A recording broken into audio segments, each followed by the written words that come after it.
Assalamualaikum, Laskar Ngarit Bres-Bres dimanapun Anda berada. Jumpa lagi dengan saya Dr. Iwan Risa di channel YouTube Sahabat Satwa TV yang akan berbagi tips dan informasi seputar hewan ternak. Laskar Ngarit hanya ada 4 pertanyaan yang hari ini akan kita bahas satu persatu secara santai sambil menunggu waktu berbuka puasa. Siap? Pertanyaan yang pertama dari Andika Saputra. Beliau bertanya, Assalamualaikum Pak Dokter. Waalaikumsalam. Salam beras-beras, muga barokah. Amin. Siap. Dok, mau tanya, lebih baik beli konsentrat jadi buatan dari pabrik atau buat konsentrat sendiri? Siap, Laskar Ngarit. Pertanyaan yang menarik dari Mas Andika Saputra.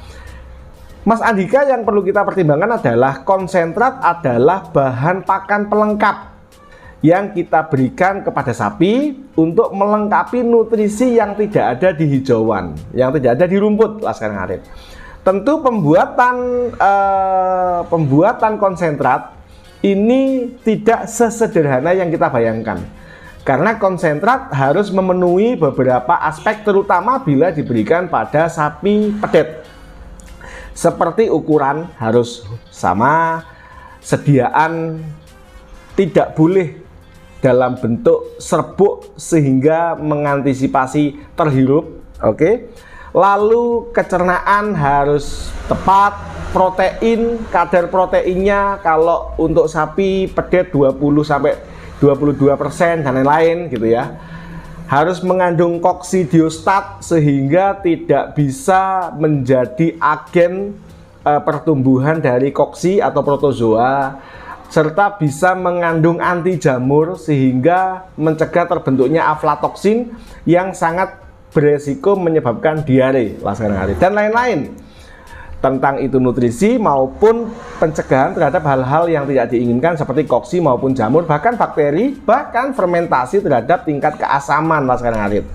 Laskar Ngarit, apakah boleh kita bikin konsentrat sendiri? Boleh. Panduannya sangat banyak di Google. Terutama saran saya, bila jenengan ingin membuat konsentrat sendiri, silahkan ikuti petunjuk yang ada biasanya di dinas, departemen pertanian dan lain-lain, sangat banyak. Dan itu sudah diuji cobakan dan sangat ilmiah tingkat keamanannya. Tetapi bila jenengan tidak bisa memastikan kualitas dari konsentrat buatan jenengan, atau hanya menggunakan asumsi bungkil jagung diseleb, terus nanti diseleb, digiling dan lain-lain, dan itu meningkatkan resiko jamur, koksinya masuk, terus keasamannya merubah suasana lambung, ini terlalu beresiko. Jadi jawabannya adalah, bila jenengan tidak bisa memastikan kualitas dari konsentrat buatan jenengan, saran konkret lebih baik membeli. Karena yang beli ini sudah teruji kualitasnya dari sisi ukuran, harga, nutrisi dan lain-lain sudah teruji. Tetapi bila jenengan memastikan bahannya aman, produksinya aman, ya produknya aman, diberikan kepada sapi sesuai dengan syarat-syarat pemberian konsentrat atau kualitas konsentrat, silakan bikin sendiri. Jadi itu jawaban saya, Laskar Ngarit. Siap, kita lanjut ke pertanyaan yang kedua dari Muslim. Bertanya, Assalamualaikum Dok. Waalaikumsalam. Dok, mau tanya, sapi saya baru melahirkan dan keluar perutnya. Nah, ini yang dimaksud perut mungkin broyong atau prolapsus uteri, atau uterusnya keluar mengikuti keluarnya anak. Pertanyaannya adalah, apakah masih bisa untuk bunting? Nah, ini Laskar Ngarit, prolapsus uteri merupakan salah satu penyakit atau gangguan reproduksi, gangrep, yakni keluarnya uterus mengikuti keluarnya anak, bisa karena tarikan anak terlalu besar, selama bunting kandang miring ke belakang, kandang licin jarang dilepas, atau mungkin karena robeknya penggantung uterus. Itu beberapa penyebab dari prolapsus uteri atau broyong. Mas Muslim bertanya, apakah masih bisa untuk bunting lagi? Jawabannya sangat kompleks. Bila dalam penanganan dilakukan secara tepat, setelah penanganan proses involusi atau kembalinya fungsi dan ukuran uterus seperti sebelum hamil berjalan dengan baik, tidak terjadi infeksi, bisa segera birahi, body condition score-nya induk stabil, maka sapi ini bisa bunting kembali.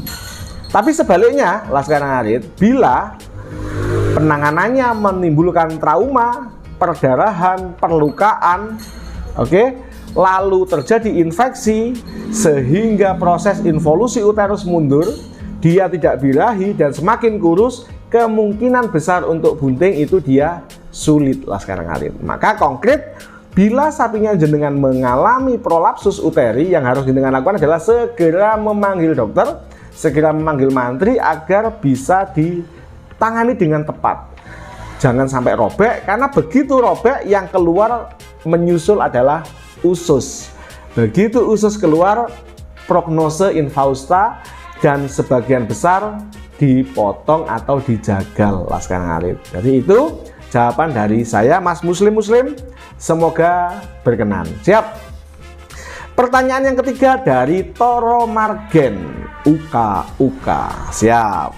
Assalamualaikum dok. Waalaikumsalam. Boleh tanya gak dok, sapi saya makannya rakus, cuman badannya nggak mau gemuk, dicombor rakus, mohon solusinya. Yang pertama, evaluasi apakah sapinya jenengan sudah bebas cacing.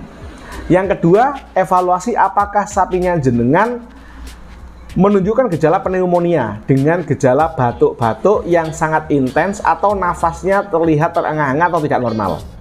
Yang ketiga, jenengan amati apakah muncul masalah di kulit seperti lembab, basah, dan busuk. Yang keempat, evaluasi apakah sapinya jenengan diare. Dan yang kelima, bagaimana dengan alat gerak ketika dia berjalan normal atau tidak. Kita lihat evaluasi 5 ini. Yang pertama adalah obat cacing. Ketika sapinya Anda belum pernah diobat cacing, maka berikan obat cacing. Solusinya, berikan 4 kali dalam jarak 14 hari, sehingga rumusnya dalam waktu 2 bulan, sapinya jenengan mendapatkan 4 kali pemberian setiap 14 hari sekali. Yang kedua, bila menunjukkan gejala batuk-batuk, maka segera periksakan karena ini indikasi adanya pneumonia atau paru-paru. Orang yang terkena paru-paru jarang bisa gemuk karena energinya habis dibuat untuk batuk. Siap. Yang ketiga, Laskar Ngarit, jenengan amati apakah ada pembusukan di kulit. Begitu ada pembusukan di kulit, segera tangani karena inilah yang menyebabkan dia tidak nyaman, dia terganggu, tidak tenang, dan sehingga kurus.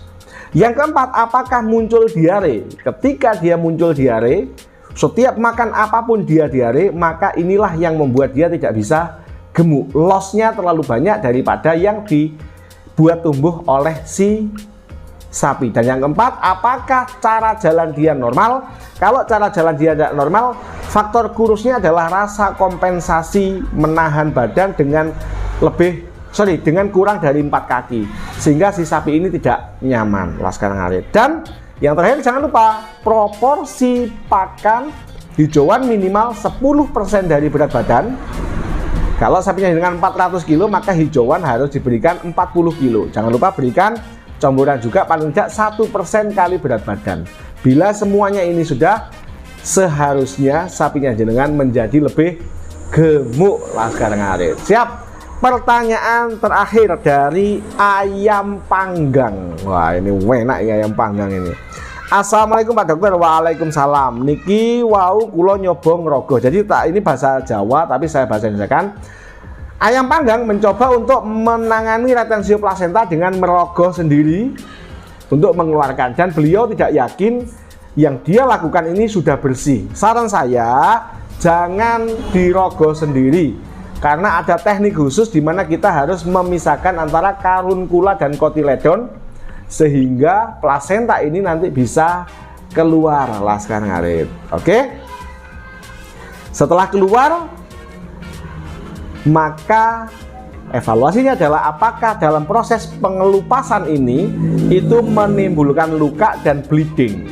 Nah, ini sangat berpengaruh pada proses kesembuhan, Laskar Ngarit. Jadi konkret, panggil dokter saja, panggil mantri untuk melakukan manual removal ya, atau dikelopek secara manual dan dilakukan treatment post tindakan, atau setelah tindakan itu akan ada tindakan injeksi yang mencegah terjadinya rahimnya busuk. Siap. Laskar Ngarit beres-beres dimanapun Anda berada. Itu tadi 4 pertanyaan dari Laskar Ngarit yang berhasil kita rangkum dan kita jawab. Jangan lupa, please like, subscribe, komen, dan bantu share video-video kami agar channel Sahabat Satwa TV bisa mencapai 1 juta subscriber. Matur nuwun, lemah telus Gusti Allah sing bales. Please like, subscribe, komen, dan bantu share. Wassalamualaikum warahmatullahi wabarakatuh. Laskar Ngarit beres-beres tetap semangat.